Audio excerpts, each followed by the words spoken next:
Okey, adik-adik fikir kalau adik ialah owner syarikat tersebut, adik ialah bos syarikat tersebut, adik nak ke ada pekerja yang tak optimumkan apa yang dia ada untuk syarikat, untuk sumbangkan kepada syarikat, untuk majukan syarikat, dan segala harta syarikat dia tak jaga dengan elok. Contohnya kereta syarikat dia tak pakai dengan elok, dia bawa tu hentam je, dia bawa laju-laju, dia belok sana, dia belok sini, tayar tu dia tak jaga, maintenance dia tak jaga.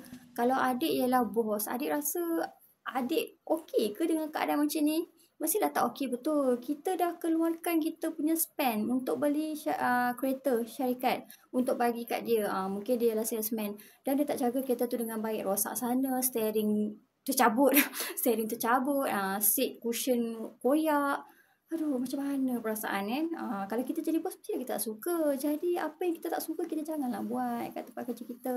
Kita jagalah kereta tu macam kereta kita sendiri. Kita jaga kursi kita macam kursi kita. Macam kita yang beli kursi tu, meja, komputer. Semua kita jagalah macam kita punya harta. Kenapa? Tak boleh ke? Berdosa ke kalau kita jaga barang tu macam barang kita? Tak kan? Why not kita buat something yang boleh bagi kita kebaikan. Kalau rosak benda tu, kita juga yang kena. Ya, mungkin kita tak pakai benda tu. Contohnya kereta syarikat kita tak pakai, orang lain pakai. Tapi kita tak tolong jaga, kita tak tolong monitor benda tu.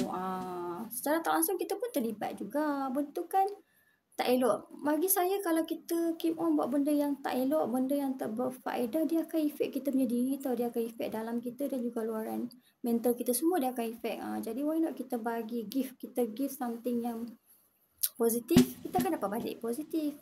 Tu untuk kita punya dalaman, actually bagi saya untuk kita punya dalaman, untuk dapatkan kehidupan yang tenang, kehidupan yang baik, yang smooth. Kita give benda yang boleh manfaatkan orang. Kita buat benda yang boleh membantu orang lain. Macam kita, mungkin kita dalam bahagian packaging. Why not kita packagingkan benda tu dengan baik, kita tip dia, kita buat betul-betul alignment dia cantik-cantik, kotak tu elok-elok kita gamkan dia, kita letak label cantik-cantik. Kita pun puas hati. Anda tak puas hati ke kalau anda boleh buat sesuatu kerja tu dengan baik? Anda tengok dia hasil, wah cantiknya. Anda pun okey, mata anda tengok benda tu cantik, hati kita pun seronok, betul tak? Okay, kita kena sentiasa ada attitude yang macam ni. Yang nak buat sesuatu tu, kita nak buat sungguh-sungguh.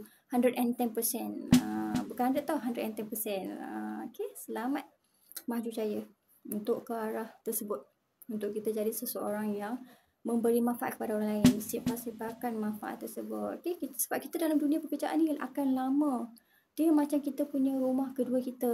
Kita kena jaga dia elok, rumah kedua kita. Kita mestilah nak jaga juga kan. Jaga macam rumah kita. Okay.